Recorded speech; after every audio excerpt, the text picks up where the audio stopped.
and you touch those points where people have very strong opinions. And nowadays, people have less and less gray and more black and white. The aspect of humanity in here is huge. Like there is no way of calling even with the phone, with the landline. There is no way of connection, just not just the internet. We have to be more aware of what is our desire and use this any means as a means, not as a master. I think the Welcome everybody to the show. Today I am joined with what we'll call a bit of an expert in leadership, the lovely Kathy Hadizadeh. Woohoo, I got it right. yeah, you're doing great. Welcome, Kathy. Thank you for joining me. And Sure.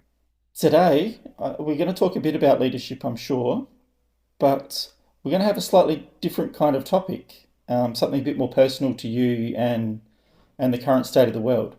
Mhm. So maybe if you'd like to just introduce yourself to everybody a little bit, and then we can go from there.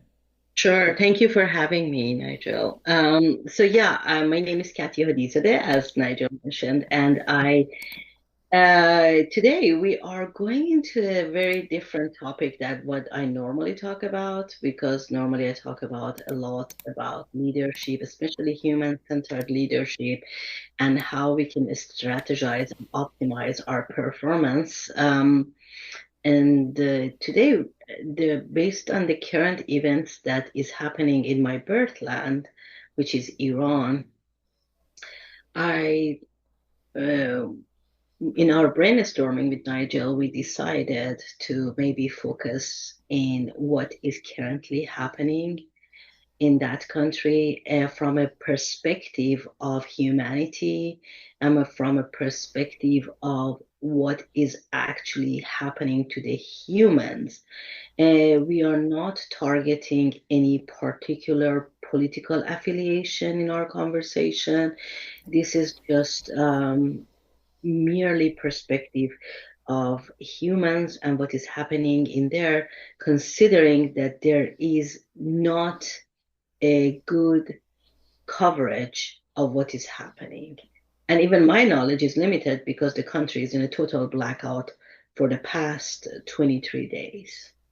Yeah. Do you have friends and family that live in I Iran? see it family in that country. Okay, but and are you getting any information from them? Nothing. It is the last time that I was able to speak to them was January 8th. And since January 8th, I have not had any news from them. It has been total silence, and it might sound very cuckoo, but I'm gonna share, because I want our audience to feel the burden of this silence.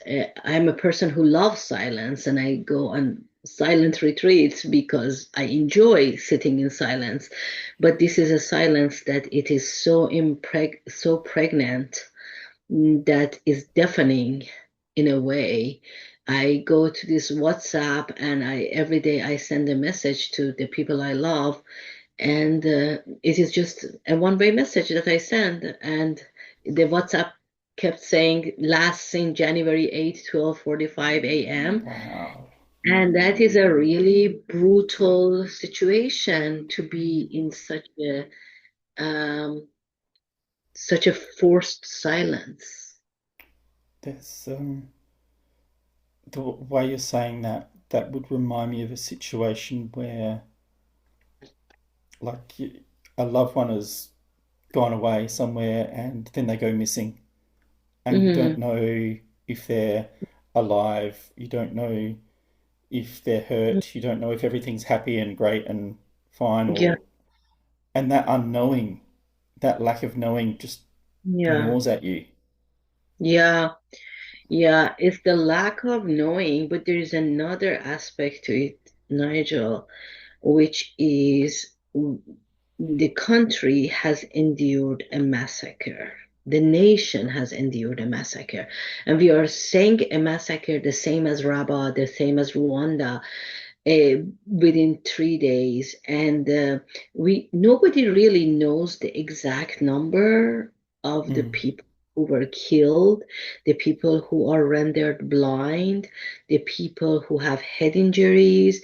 Nobody really knows because, as I said, the country is in a total digital blackout. So there is no news really coming out. There are sayings that they say 20,000 people were killed. Today I saw that somebody was saying 50,000 people were killed. There could be all kinds of numbers out there. I mean, who really keeps a tally? If there is a situation that you allow yourself to just kill people without any mercy, and even if you hire people from another country to come and kill your people, do you think that there is any kind of accurate count of the bodies that are laying on the ground? That would I be a tall order. I I can't see it, but it's also it just makes me question who's giving these numbers out, where are they coming from, why are those numbers coming from these people? Because there's such variance. Like There is such variance. Correct, then correct. so how do you know what number's right? Are they purposefully changed so that people don't know and they speculate and they worry more and they wonder, Yeah, like, yeah, really, nobody knows. But the thing that is certain is the footage. The mhm, footage of the bodies that are laying on the ground, that is real. All these body bags that is lying on the ground, that is real. Seeing all those body bags is real. I don't know the number, and I don't know if anybody can really say the number. Really, just my speculation is that I don't know who can say the number, but maybe the hospitals have a number of the people who came because they were shot in the eye. Maybe they have such a number. yeah. Who keeps track of that? I don't know. I don't know. Maybe I don't know really, Nigel. But there is one thing is clear that I see a lot of people that are posting about somebody that they know they have lost. There was something that Yeah. it really blew my mind. There was a woman in a protest in London, I believe, and the woman is protesting, and then all of a sudden she sees her own brother amongst the people who are identified as dead on the screen. Shit. I mean, these are things that you only see in Hollywood movies, and you think that a writer had a good imagination.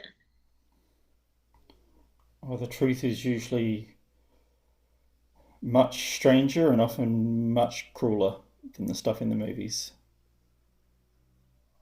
But that just because for me this is because I don't have any personal skin in the game. I don't know anybody from Iran. I don't have that personal connection that you do. And I must admit I saw this more as a thing, and I can talk about the numbers but it's humans. These are Hmm. people. These are And people. it's that transition from like hearing stuff and it's news, it's an event that's happened, it's this thing that's separate, it's this thing that's different, to then Hmm. just taking a moment to realize this is people.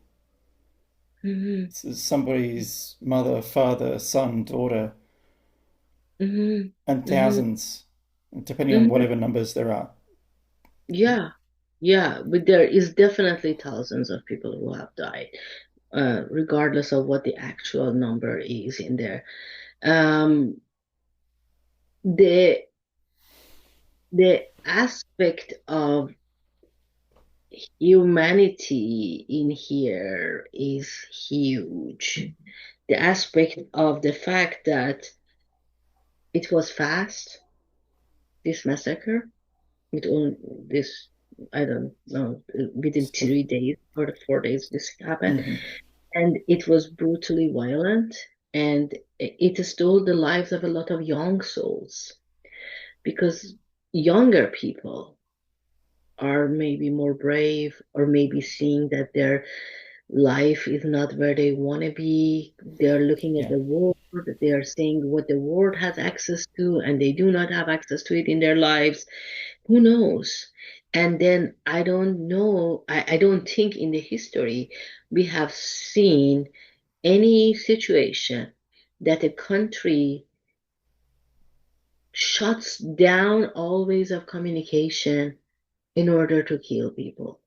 Like there is no way of calling even with the phone, with the landline. There is no way of connection, just not just the internet. Even the people internally couldn't call each other, their mobiles or Yeah. whatever the case. So in a way, it's an example of how the thinking is that the suffocating the voices is the way that the power survives. And I don't Yeah. think I've ever seen, I don't recall in the history books or stories that I have read that there has been any such account in the Like, yeah, war. if you're talking modern times, I'm not aware of any where there's been a total shutout. But to me, it speaks of times past where communication wasn't so ready and life was more brutal. Governments were more brutal, and Hmm. they would put down rebellions often, and it would take time for that rebellious sentiment to be even heard elsewhere. Yeah, So it's yeah, kind of almost echoing an older time. right. Yeah, you're right. We are talking, if we look at the historical times, there were times that the brutality could not be communicated right Mm-mm. away because there was no means. But we live in a world now that it is a connected world. People pay to go to these retreats to be disconnected. And we The are having, ironies. right? And we are having a situation here that a whole 90 million people country is disconnected. This is really fascinating. I hope that as sociologists are looking into this or historians are taking note of this because that is what makes this aspect really unique that in a connected world a, a country is optionally disconnected to do what it wants with its people. Yeah. Could you imagine that? Like, not to go too far away, but just as a if a country elected for a week to disconnect themselves. Well, it Oof. is really hard for me to imagine. I mean, look at this. Even if you want to write a research paper, you need to be able to research what is happening in the world so you can talk about that research. It is unbelievably impossible to imagine how you can disconnect from the World Wide Web. That is really, really hard for me to imagine. That then becomes a crux for us as humans. It really does. Mm, When you yeah. put it that way, we are all pretty well dependent on it at some level or another. Oh, we certainly are. Look at this. I mean, I jokingly was talking about it a couple of days ago. I'm sure you have seen, and many people who listen to us have noticed that maybe in their younger days, they knew the numbers of all of their friends by heart. And now the most number that you know is maybe your spouse and your kids or your mom and dad or something, but relate closely to you. And the rest of the people you rely on that phone to find the numbers for you. Yep, So we are definitely very dependent in the tools of technology, in our gadgets and all of that. Yes, it brings an interesting question. Can a country live without internet? Maybe this is answering the question that it is possible. But can a country live, thrive, and prosper without internet? I think different that's question. a different question, which begs a different answer. Yeah, yeah. I think that's a fascinating question for a bit more thought. That one. I'm sure there's a way, but I don't know it yet. I don't have an answer. So, I don't know it too. I mean, we are all in being tried on this in a way. 23 days. That's yeah, what I know. that's a long time. It's yeah, like this technology thing is it's a dual-edged sword because it is so beautiful that we can connect. Like we're on we're in different hemispheres. I'm in Brazil, you're in the Hmm. US, and Hmm. we're here chatting like Hmm. we're in next door rooms to each other. It's pretty awesome. So we can share information and we can exchange. It's got this beautiful element to it that we can bring our humanity to. Hmm. And then at the same time, it feels like we're allowing it to control us.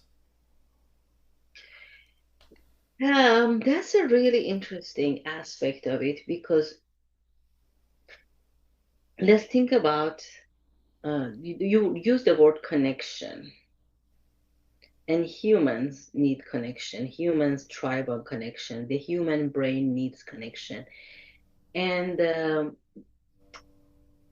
this means some people can argue that has impacted connections negatively, and some people can argue that it has augmented connections.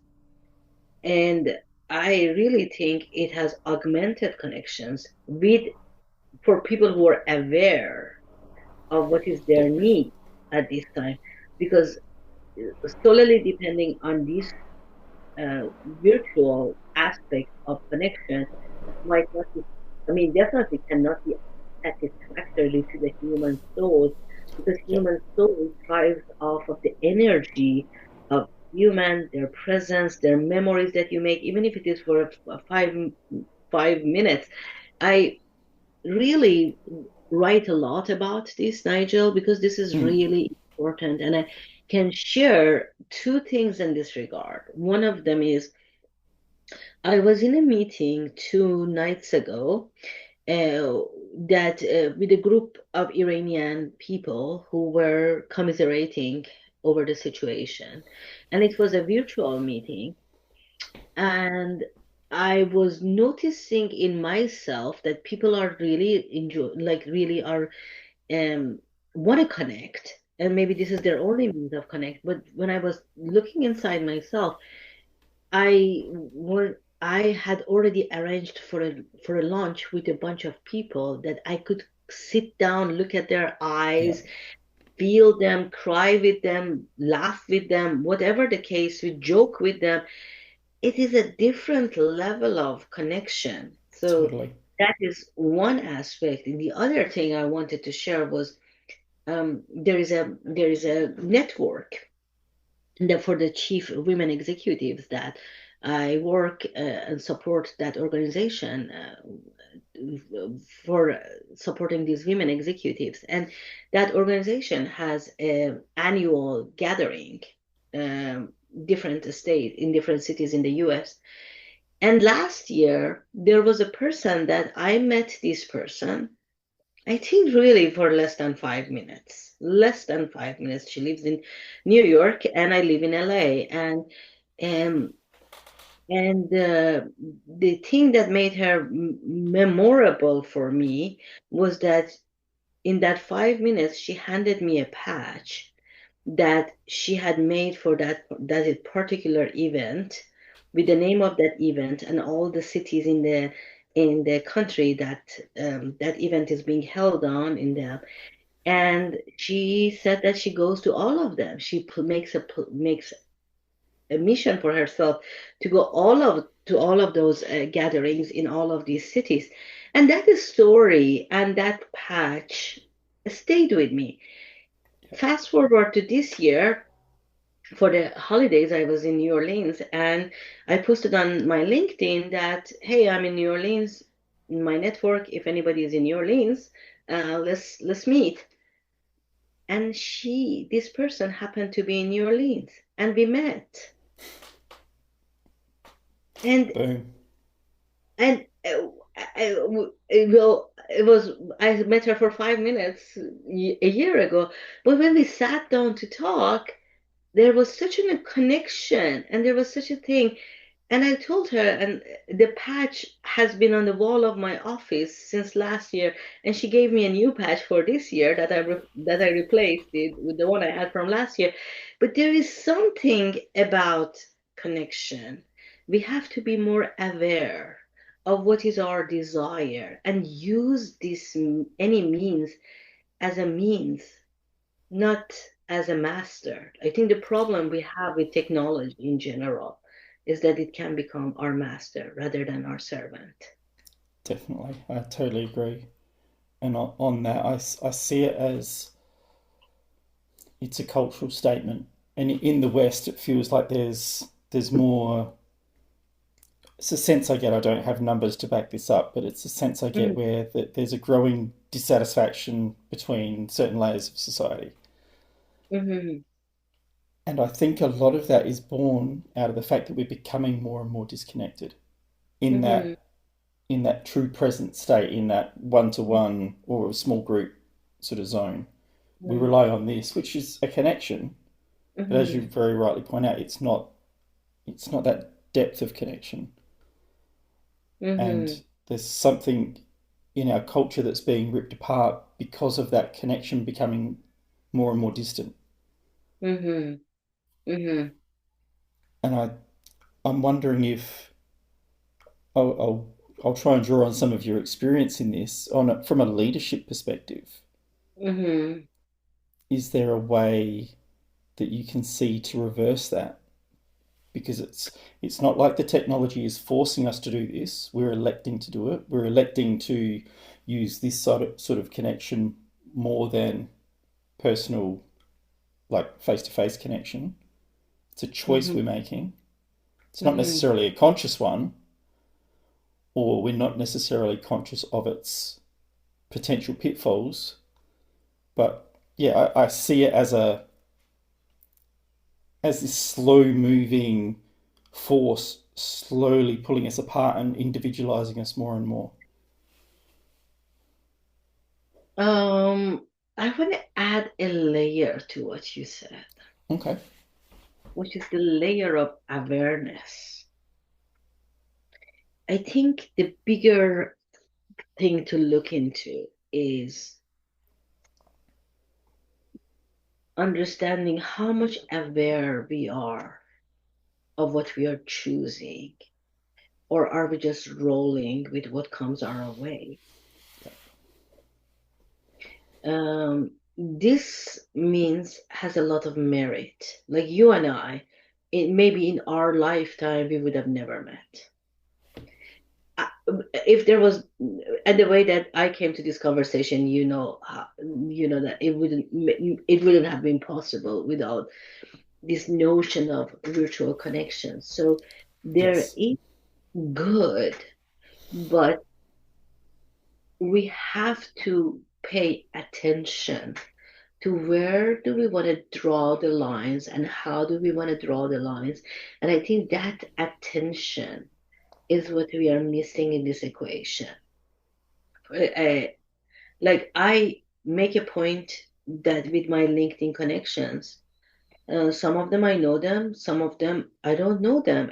I connect with them because they shared some thought that was interesting, or they connect with me because they think that I had something interesting to say. And I make a point that let's have a virtual coffee and chat. Let me make sure I know a little bit about you. So all of those things wouldn't have been possible without this means. But Yeah. at the same time, tonight I'm going to an in-person meeting for a federation that I am a member, and I wouldn't trade that for this means because we experienced with this. Actually, at that time, I was on the board of that organization, and during the pandemic, we used Zoom to have our meetings. And yes, we had global people coming because Zoom is accessible globally. But dude, would it feel the same? A lot of times after those Zoom meetings, even though we hired a DJ and the DJ would come and we had these people who were very entertaining, after the Zoom, like after the 2, 3 hours that I'm exhausted, I'm fatigued, my eyes are tired. I don't know, I had to put these teardrops in my eyes to lubricate it because I've been looking at the screen too much. All of these things is that human body is not made for this means of connection, so we can be more selective about it if we are more aware. But the problem is that the attention nowadays is so fragmented Yeah. that that awareness doesn't exist. So going back to the word conscious that you used. Yeah, yeah, it's a weird little spiral. The more fragmented we get, the less attention we have. The less attention we have, the more fragmented we get. It's it's a Chicken and feedback loop unto itself. And it's, I guess, how I'm going to try and bring this back to our original premise, which I'm not trying to be political. I'm more trying to be thoughtful when I'm saying this, but it probably could be construed as pretty political. I think that there's a subtle happiness, if not a push, to keep fracturing our minds, to keep us losing our attention as a cohort of people in the West. It feels like there's some push towards it. I think there's both push from us as people. We Mhm, are electing to do it, but I think that some of the systems are designed such that they are fragmenting, purposefully fragmenting to gain our attention more in the moment. mhm, And I think part of that is that we can we can hear something about a problem, and by hearing about it, like if we're talking in more political terms, if there's something going on in our society that we're not happy with, and we can kind of hear about it on the internet, and we can kind of talk, we can throw some comments at it, and we feel like we've been a part of it. We feel like mhm, we've done some action towards it, and then our impetus for wanting change will die off. And then if I look at what has happened in Iran, now I'm not fully over everything, but my understanding is there was a group of people that were upset about a part of something that was happening in Iranian society, and they got together and they were protesting. That getting together and protesting is how we get change when governments don't listen to us. That's the only way. I'll put myself in the pleb basket. It's the only way the plebs, the general people, can really have their voices heard. And I look at the courage of the Iranians. I don't know any of them. I'm not overly familiar with what it was that they were protesting about. But the fact that they were able to go and protest, or that they were willing to go and protest, speaks of their bravery and their camaraderie, their togetherness as a group. They came together and shared something that they were all upset about and were willing to, hopefully peacefully, again, I don't know all the details, mhm, say, we're not happy, we want change. And I find, I don't know, in Australia, definitely, which is where I'm from, that we've just passed some laws in Australia that are all about blocking free speech. It's all about basically censorship. mhm, And that's pretty horrifying. But I'm not hearing any protests in Australia. I'm not hearing about it. I'm not in Australia, so I don't really know. But, you know, we're this free country that's meant to have a certain amount. We're not quite like America, where you've got freedom of speech as a constitutional right. Australia mhm, doesn't quite have that. We do have freedom of expression or something to that nature. mhm, But there's no mass protests. Nobody's happy mhm, with it. Nobody that understands what's going on is happy with it, but nobody's protesting a law that is full censorship. And I don't understand that. mhm, Whereas a country like Iran, from the little I know, they're a theocratic, I don't know if they're a theocratic democracy or a theocratic autocracy. Again, I don't know the details, but it would be much harder. There's much more resistance in those people going to speak up and protest about anything in theory, but they're willing to do it because they have, probably because in part they have a togetherness, they have a common cause, and they're potentially more closely knitted as a community. I'm not sure if how you feel about anything I said there, but You brought 2 points to the table that are kind of two different points, I think.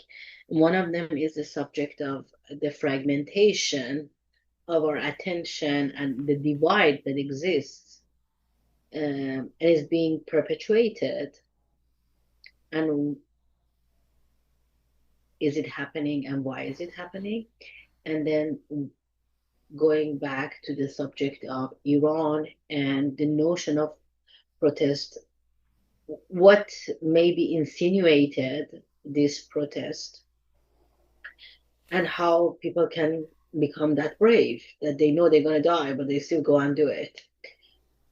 So regarding the first one, um, there is a very interesting thing, which is this is a capitalist country, United States, and and kind of United States is a role model in terms of doing business, running business for a lot of countries in the world because of its success in making money. And technology and all of these tools that we have, they are making money off of our attention. yes, The eyeballs, looking at the ads, looking at the views, and all of those analytics and metrics is a money making machine. And the people who are running these things, they have learned that if you bring a subject that is heated and you touch those points where people have very strong opinions, and nowadays people have less and less gray and more black and white. So if we push yes. the black or we push the white, guess what? Bingo! Everybody wants a piece of it. Yeah.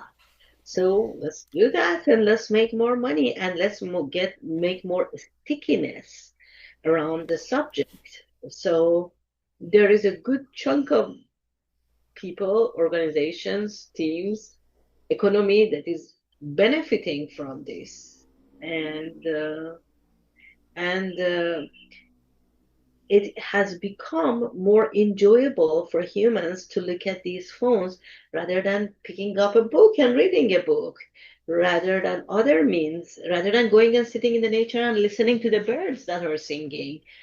The phone is more exciting because phone gives you an escape from your Yes. reality in a way. I mean, how many times you've gone to an elevator, and the moment the elevator is starting, people bring up their phones as if in those 30 seconds in the elevator, something is gonna change.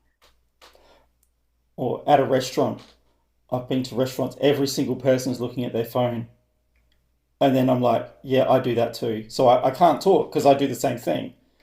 But when you see it, it's harrowing to think that you're doing it. I do it and I don't even realize I'm doing it until oh crap.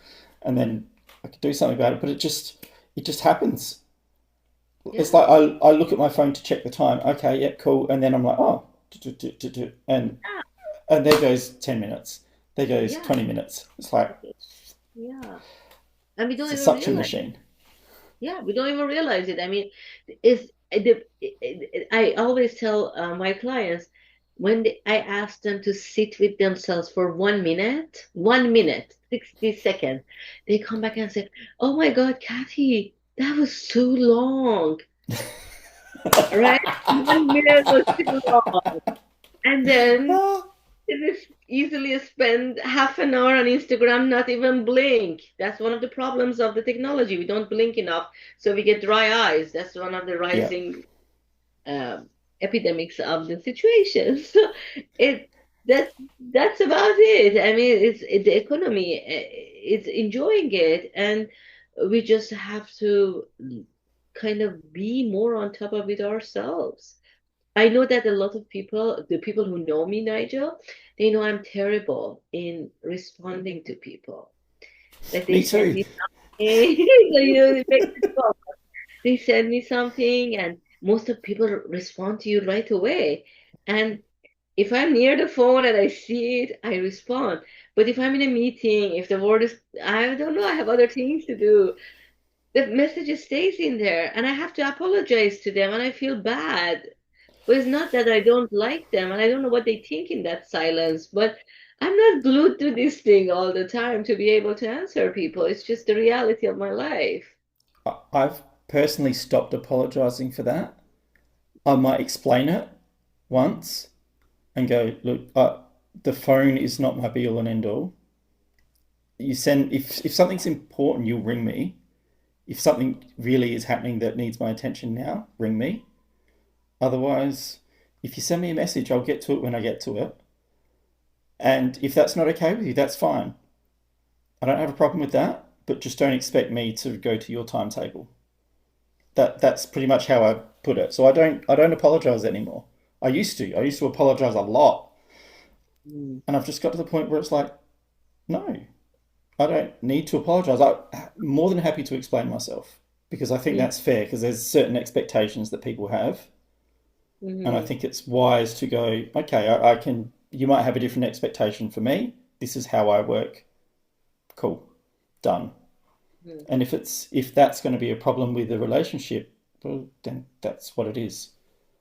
Mhm. I don't Mhm. think twisting myself in knots to try and have my phone ready every 2 seconds for when somebody contacts me is the way I want to live. Well, but the alternative that you mentioned, you can ring me.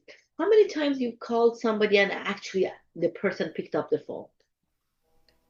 The the times that people ring me, I pick up because usually when people are ringing me, I know it's something important. Nowadays, I my experience is that it is really rare that you call people and you can find them on the phone.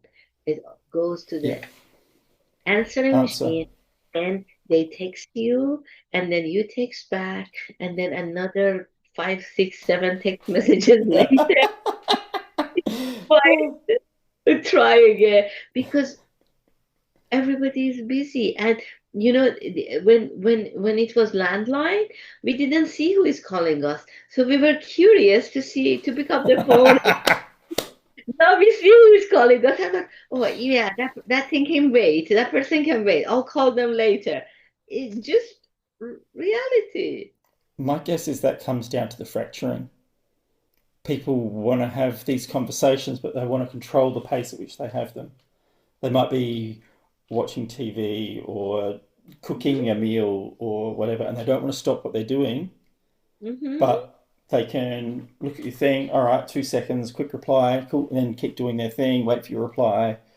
Yeah. It makes sense, but you're never really you're not present doing the cooking, and you're not present during the conversation. You're not really present for either. No, no, you cannot. I mean, the human attention is not designed to be in two things at the same time. So you are not fully present to that conversation if you're cooking, because then No, your food is gonna burn, and you're gonna get burnt food to your kids, and they're gonna think their mom does, or dad doesn't know how to cook, which is not the best thing uh, as parents to carry. And then your kids want, I don't know, fast food instead of your food.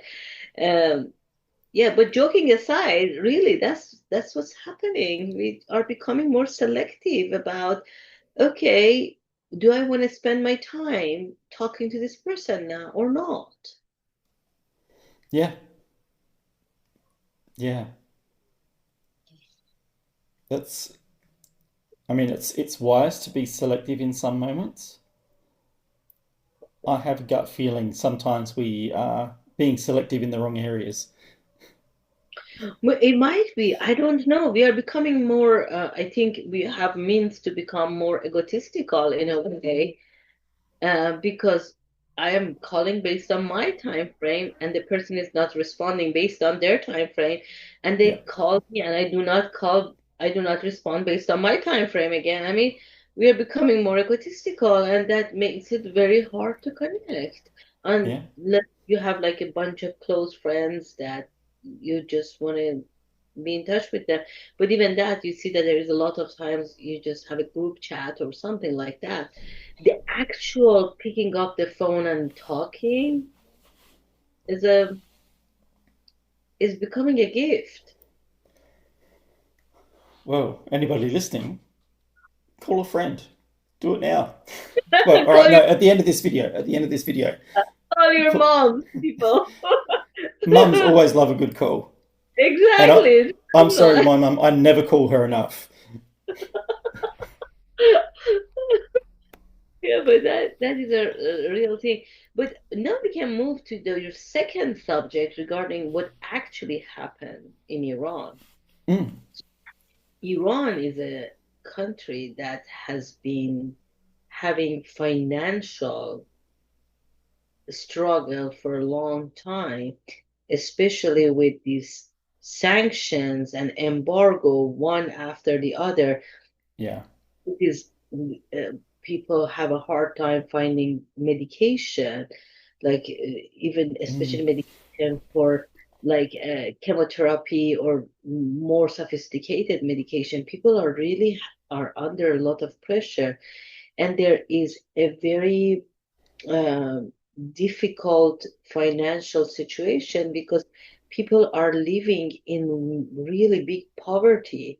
Like the meat that maybe a lot of people in the some a lot of countries do not even think about it has become an item of luxury for a lot of people in that country. And what happened was that the currency of the country collapsed. okay. The currency of the country collapsed.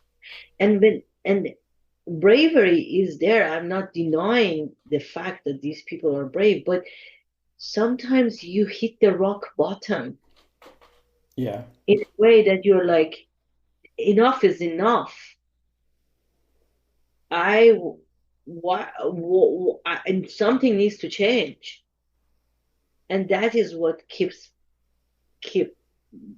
can be, I think, the big motivator for folks who were that brave and courageous and came together.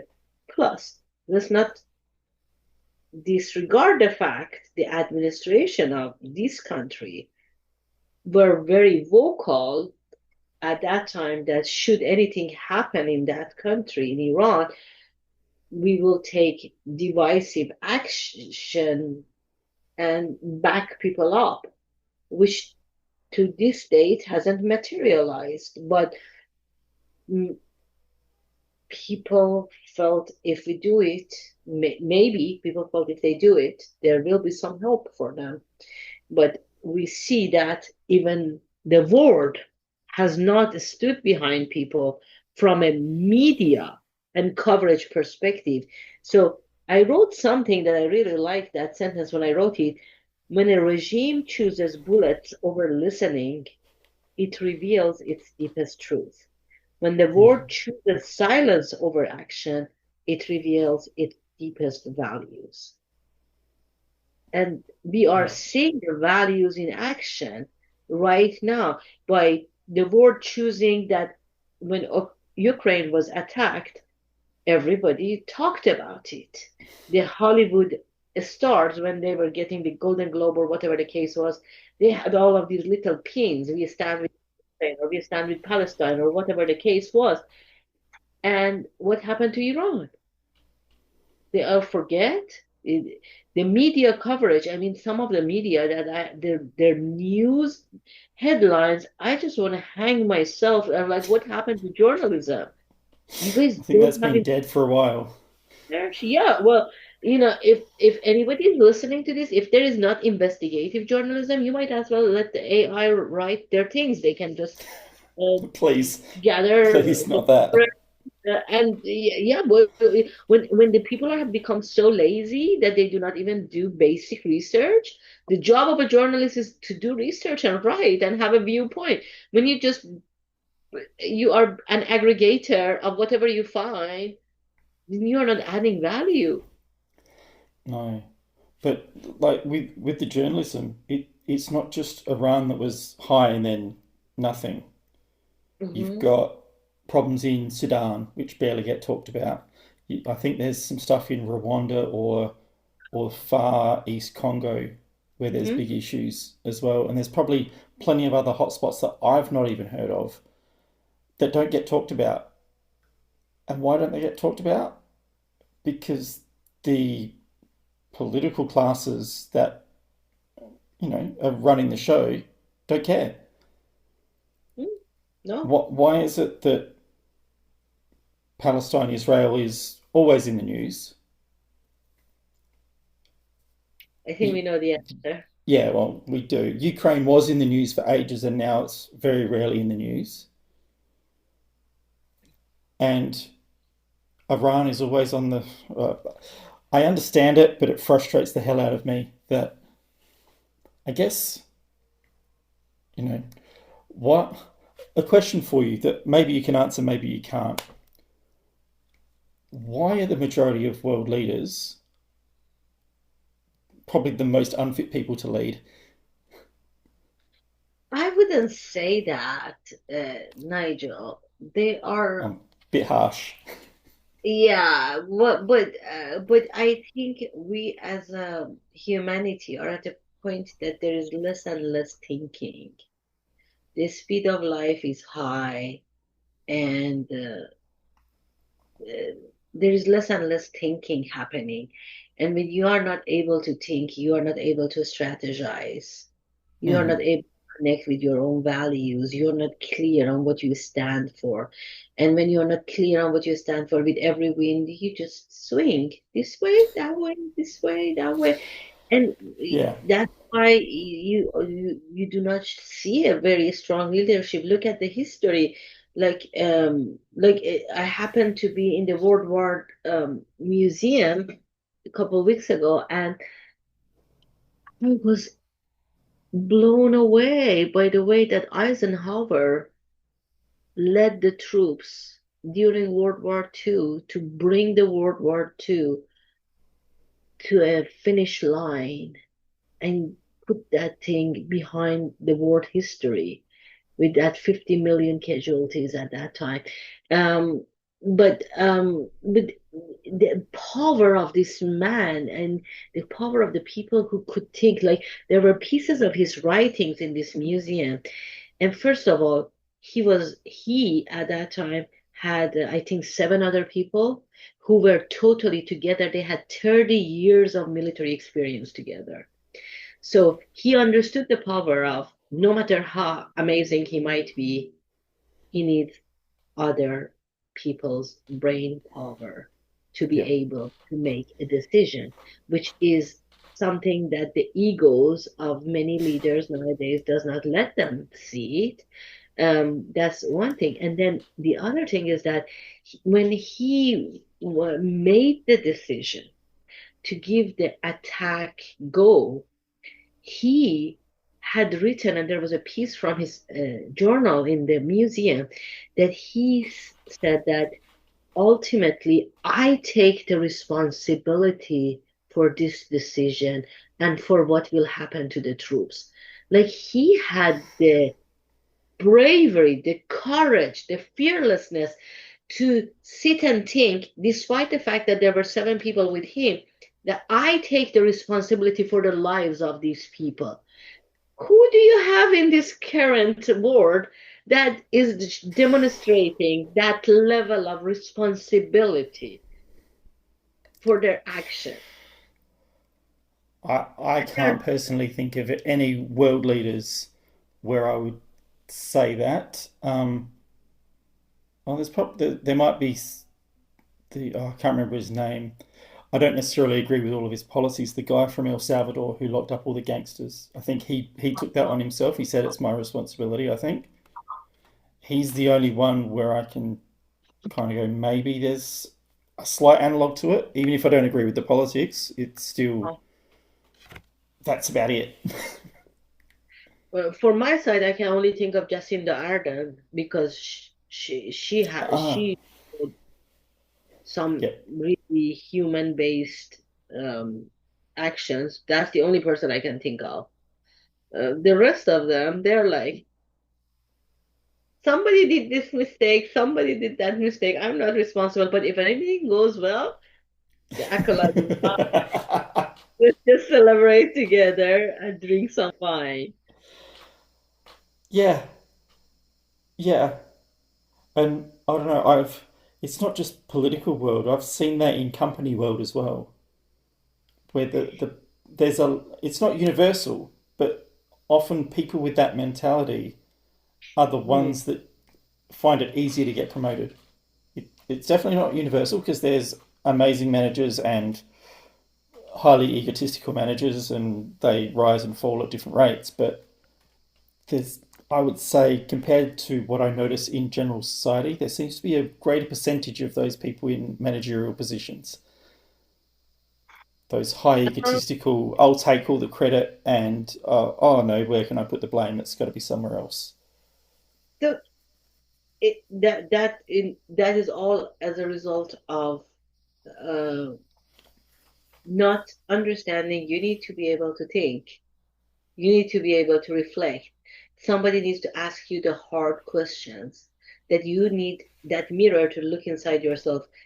That's why uh, that that is the kind of thing that I do with the leaders, so that Mm. they can grow, because none of these people that we see in the history became who they were without having the space to reflect, to strategize, to look at their performance, to contemplate so deeply so that they know what they stand for. And that is really what is missing from leadership book of the world, maybe many organizations, and from the lives of ordinary people even. Yeah, I was going to say, it's not just in leadership; it's our own personal leadership of ourselves.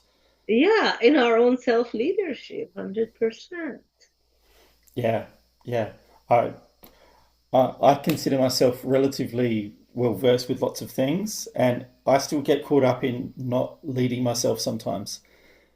I'll sit back and I'll go, oh, damn. And then, yeah, you got to take some time, you got to reflect and sit back and go, okay, what's working, what's not, how could I do it? Like, you just got to sit with yourself. And I think that's a beautiful thing that you say, even more importantly in leadership, because a leader has responsibility for more than just themselves. So that need to reflect and be able to strategize is, I guess it does get more important the more people you have responsibility for.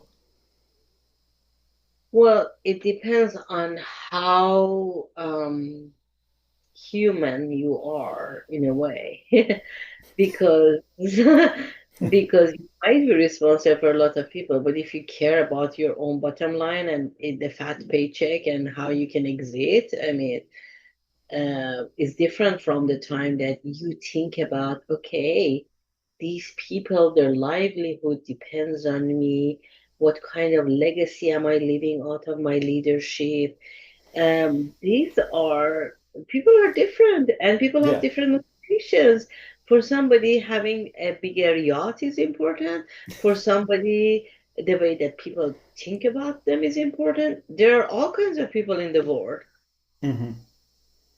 and everybody is right in their own sense. They, at least that's what they think. Some are probably less helpful to the whole than others, though. Well, that's what makes life exciting in a way. Because then it's just we have to think about it. Death has meaning because of life. Yes. So this is the same thing that like there are leaders that we care that makes us feel good because there are so many of them that makes us cringe.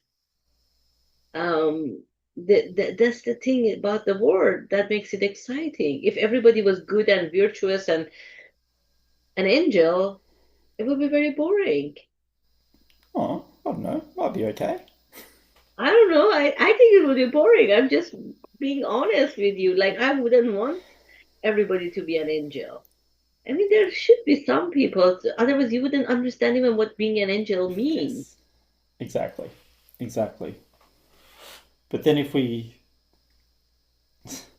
that then that gets to the interesting point of we find ourselves in positions. So like the people around find themselves in a position where they're not happy, where society is collapsing, and their leaders are probably not angels. I don't know them, so I got no idea. But if you're going to go and kill thousands of protesters, I'd probably err on the side of not angels. Um, so then, how do we? How could people lead themselves? I don't know if it's something you'd be happy to explore, but in a place like that, how is it possible to lead ourselves with conviction of who we are if I was an Iranian and still keep ourselves safe? Like, how do you try and draw a line there? That's I I couldn't don't imagine living with that. That's what I'm trying to say. Is like I can't imagine how difficult that uh, is to straddle that conundrum. know. No, I have been sitting. It's years because this is not the first time this thing is happening in Iran. Iran has had this is the biggest massacre that has happened and at this scale. But Iran has had many situations like this in across the years, and I don't really have an answer for that because I think some of these wars and theories are true where you have a basic safety. And when the basic safety is not even there, then a lot of things just I think it became theory that you need to throw them out the window. Yeah, Um, yeah, yeah. All of our lovely pie in the sky stuff doesn't work when you're faced with opposition willing to kill you very quickly. yeah, it's the violence when there is violence to the extent that we kill so we survive, it becomes a different situation. Yeah, Yeah, I don't have anything to say on and even if I abstract that a little bit and think of like revolutions, that. Mm-hmm, revolutions are inherently messy and usually very bloody. mm-hmm, They're mm-hmm, doing it for a reason.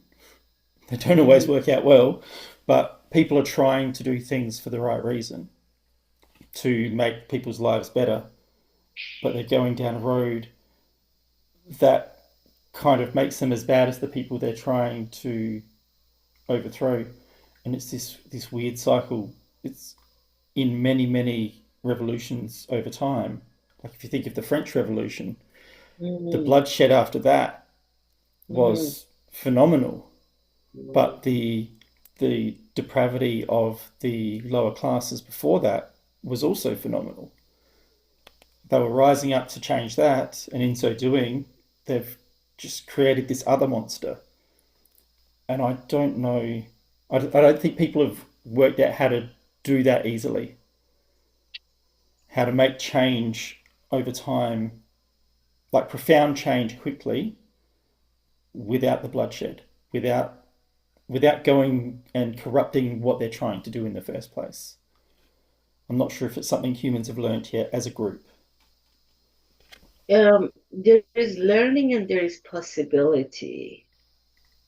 Um, I have not studied different revolutions, so I cannot be savvy enough about them, but I can talk about what I know, which is the revolution in Iran, Mm-hmm.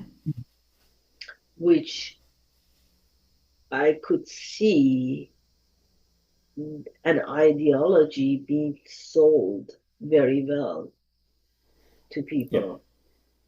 Um, I mean, yes, so obviously the ideology was being sold very well, whatever, I mean, regardless of what the ideology was and is. But there is also the factor that the the world wanted that to happen. Like the world was for it Mm-hmm. uh, at that time, um, because Iran was becoming too strong in that region, and it was not in line with like some of the goals of more of a strong country. So they decided to do that, and they find the right way and ideology, and they were savvy enough to find an ideology that the people of Iran could identify with it and go for Yeah. it. That's it. But there is another factor, which is the factor of power and in like Mm.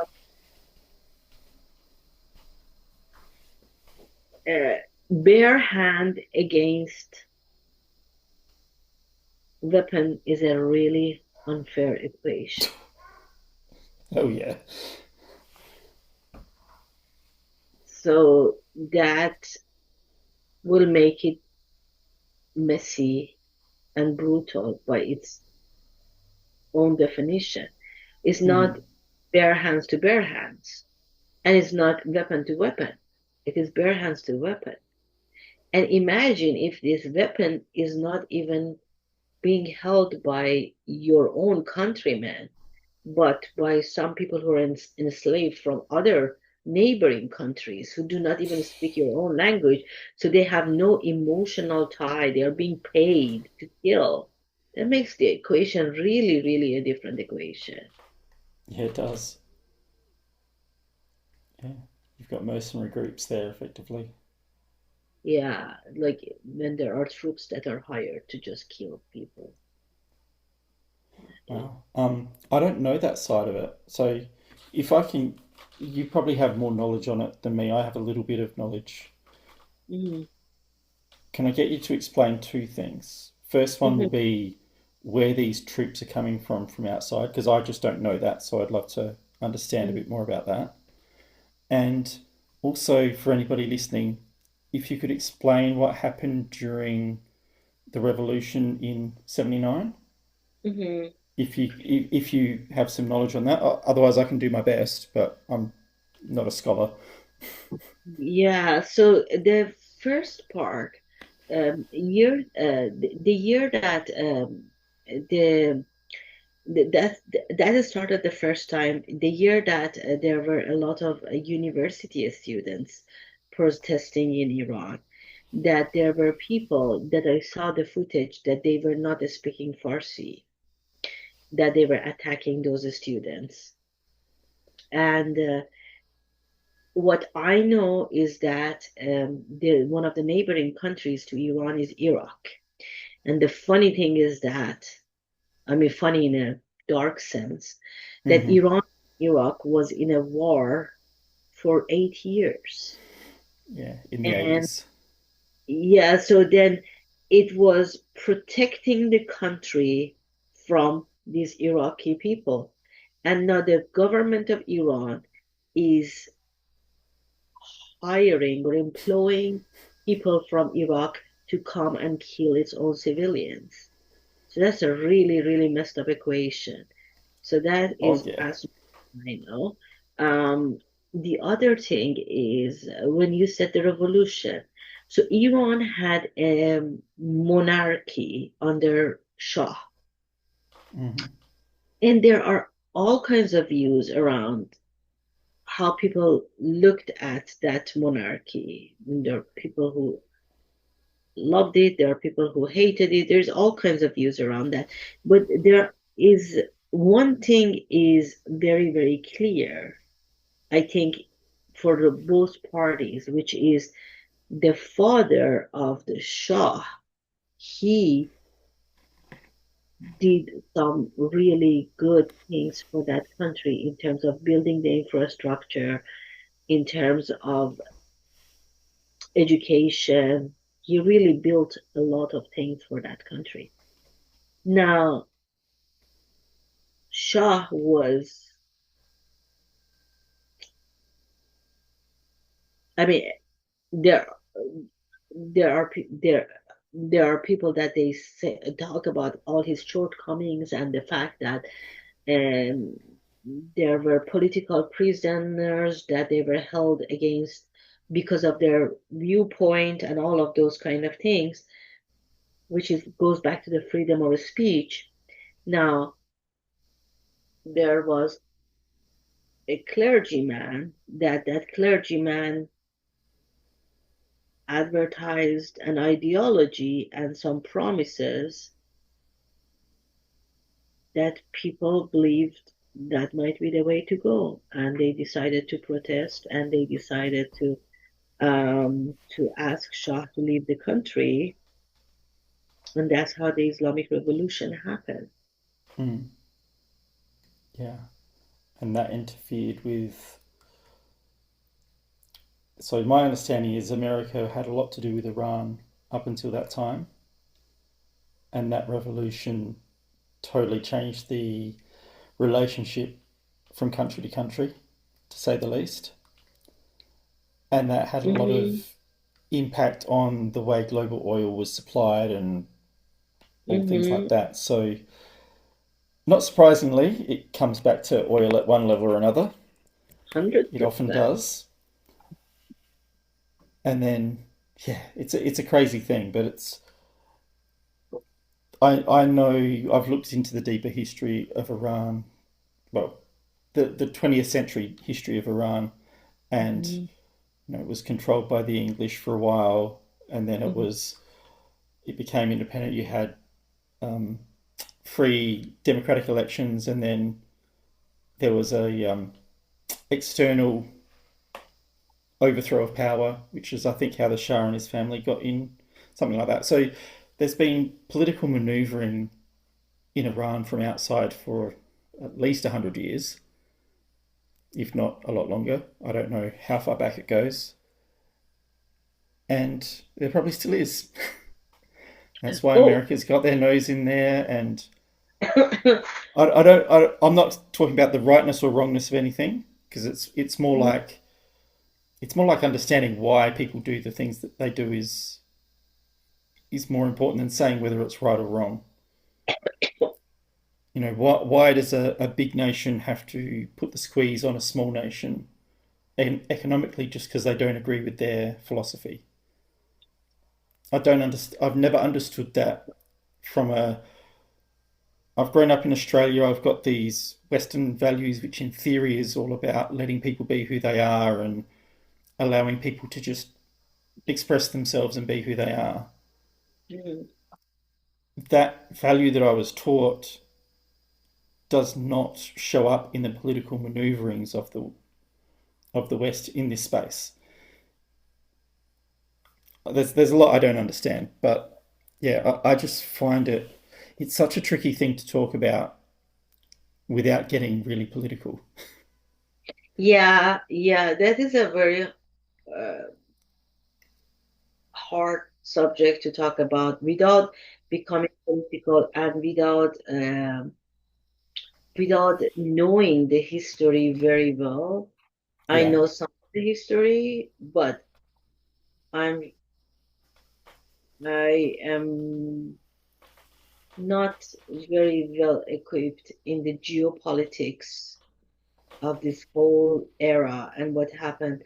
Yes, that country has been always very attractive because of its richness Hmm.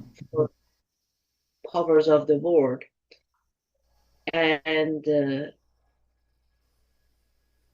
and even now, it is my feeling from what I see that the powers of the world they rather have Iran in the situation that it is than to change. That's why they are not saying anything. I mean, if you think something is wrong, you would say something. Yeah. But this silence, I think, is very pregnant with meaning. Um, if somebody wants to understand the meaning of what is where in this which side of the history they want to stand in. I think Hmm. this is dictating what side they are deciding to stand in.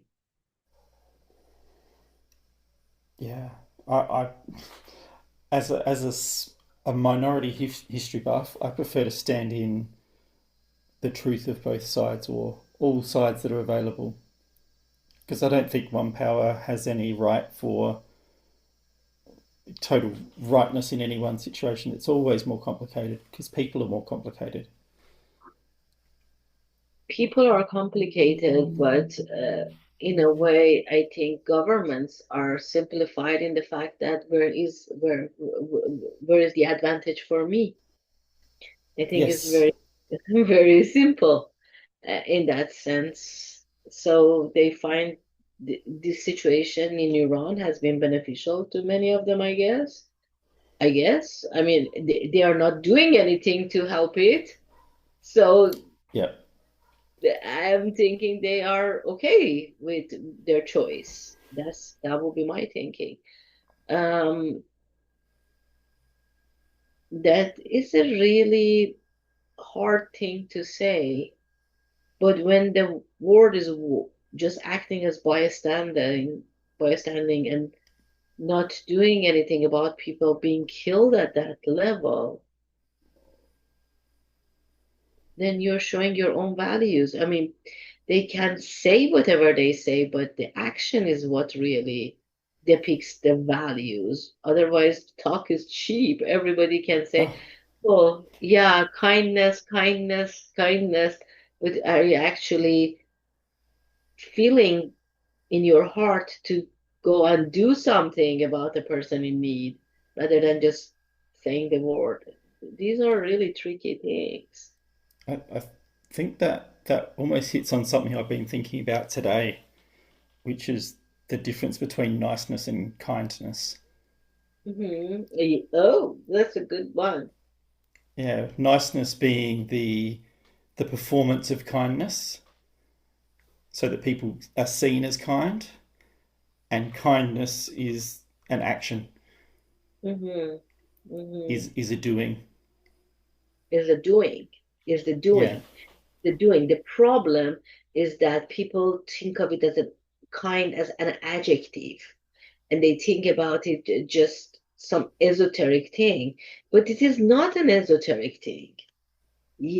When this is sad, but nowadays I see on Facebook more and more that somebody, especially during Christmas, there were people that would post that, I'm working two jobs, but honestly cannot buy things for my child. Can somebody act as Santa for my kid? And and that when if people were able to raise their hand, and there were people who were saying, okay, what does your child want, how can we do that? That is really being kind to help a Yes. child feel they can have a parent feel that they can give their kid can have a good Christmas. No, this is really hard when you're a parent and you feel like your child Oh, wants something and you cannot give them. And it is not just always material things per se, but a child doesn't understand things. It's just a child maybe wants a doll, or I don't know, whatever, a yeah. robot, whatever. But it is in their mind, it is what it is. These are hard things, and kindness is not always a big grand gesture. Oh, When can that be a hug. people, yeah, it can be very simple.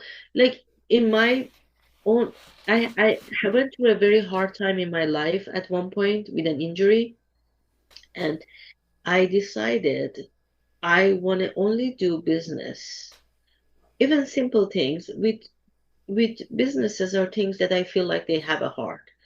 And at that time, I had to go for my glasses to see an optometrist. And I called that optometry office and I had a conversation with them. And they were all like, very like, no, this has to be this. And we don't make any exceptions or even whatever it was. And I was like, you know what? I don't want to give business to people who are so black and white. The world needs more gray. So I was like, I called them and I said, well, thank you. I'm going to cancel that. I'm going to find another optometrist. And I have tried to stick to that in my life to the degree that has been possible for me Yeah, since 2016. It's just, you have to pick your battle at one point to see really, really what is it that is standing out for you. And anybody can choose what is true to them. It can be kindness, it can be really simple things. I just want to make sure that people do not think of it as an esoteric notion, and people do not think of it that they have to go and give $500 to a charity or any big grand gesture to be kind. You can be kind with very simple things yeah, in this world, if that is a value for you. So whatever value you choose, just make sure you make it doable and actionable for yourself. Otherwise, it's just a laundry list of good stuff to have in your list, and you're not actually doing it. I can't tell you, Nigel, how many times when I do this value exercise with my clients, there are like about 80 values I show them. And people are like, oh yeah, this one and this one, as if we are in a candy store, and this one and this one. And they pick like 15 of them. And I'm like, no, you cannot be possibly practicing 15 values. So we're going to trim it down to five max. yeah. I was going to say about five. It is really hard to trim it down because everything feels good and sounds right. But which one of them do you actually practice in your daily life Hmm. that you Yeah. cannot live without it? As opposed to which ones would you like to be seen doing in your daily life? They're two different things. Mhm. Yeah. Values is a huge subject, and yeah, one that if I could change a bit of politics, it would Mhm. be making sure that people were clear on their politicians' real values, because I think that would inform their votes, because we do what our values align to, and especially like a top five values, a real top five is that's how we act in our everyday. It's based on those, and it's in a priority order. If they come to clashing, well, then the priorities might shift a bit, but it's usually in priority order, and that would define what you're going to get out of a politician more than what they say. As a matter of fact, with individuals, I focus on five. When it comes to the leadership, I call that leadership identity, and I want them to pick the three. Just three. Ah, okay. Three. And I work with them to give me exact examples that they demonstrate that value or that value is not in their list. It's just a nice. Ooh. It's just imaginary. And I also work with them to look into when is it that they get challenged on that value and how do they behave under that stress. Because that's Mm. the real thing happens. Yeah, when the world Yes. is nice and bloomy and shiny and everything, everybody can behave very nice. But when you're Easy. under pressure and stress, that's where you go to your real places and the I, real I thing. I think, yeah, there's two other places where you go to where people truly see who you are, in my opinion. It's definitely when you're stressed and you get reactive, you can see what's really underlying, because the niceness falls away sometimes for people. But when people have power over you, then you see who they really are. Hmm. So that they can be this version, and then the moment they feel like they have some sort of power dynamic over you, you will see who they really are. Um, Whether that's money, position, whatever, it doesn't matter what it is. You really see who they are. What was the other one? Oh, I can't remember. It'll come back to me. There was another spot as well, but yeah, and it's like it's in those moments where I really pay attention Mm-hmm. to somebody, anybody. If I'm talking, and it's like if I was at a restaurant, um, let's say I was going on a date. I'm happily in a relationship, but let's say I was going on a date meeting someone for the first time. I look at how they talk to the staff there, Yeah. because that's Yeah. such a huge indicator as to who they Oh really my are, not God. how they're dealing with me, how they're Yeah. dealing with somebody that's not directly important to them. Yes. Yes. Yes. That I love what you said, and I hope that some people who are still in a stage of their life that they go on dates, they will take this advice to their heart because exactly that's where you see the raw, naked truth of somebody.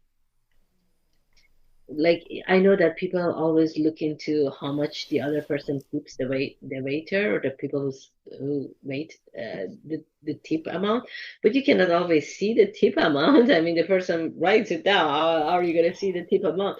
But the behavior, the way they thank the person, the way they greet the person, the way Yes. if the order is not right, they treat the person. Are they going to get I don't know, very rude and angry to them? Or are they understanding? Oh, you can totally write a psychology 101 on a person just based on how they treat in a date. Yeah. Absolutely, 100%. And I mean, it's just such a good way to really get clues about somebody. If you're meeting people for the first time, or I've had it for people that I've known for years, and then a situation's changed, and I'm like, did I really know them? Because this whole other side comes out, and you're like, I wasn't expecting that, and you just makes you second guess all of your presuppositions that we hold on to, Yeah. Yeah. and then you're like, damn, is that right or is that wrong? And Yeah. it's a very interesting thing to experience. True. True. True. And Very in true. in in many ways it feels, to bring it slightly political, but not political, not against any one thing, more as a general observation. It it feels like there's elements in the West that are not caring anymore. They've taken their mask of niceness off, and they're showing their true selves. What do you mean?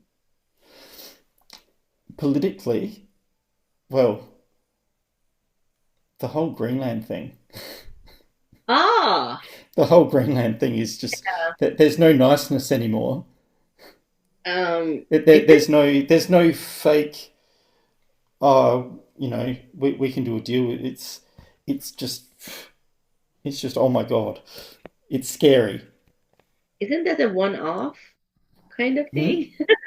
I would hope that is a one-off kind of thing because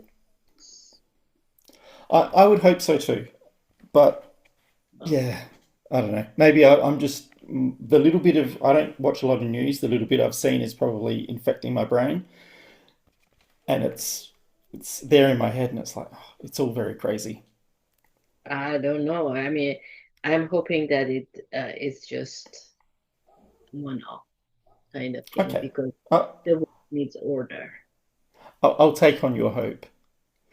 Oh, that's good thought though. Order is awesome, but I think chaos is needed too. I don't think pure order will ever work, and I don't think pure chaos can work. I think it's like love and fear within us as people.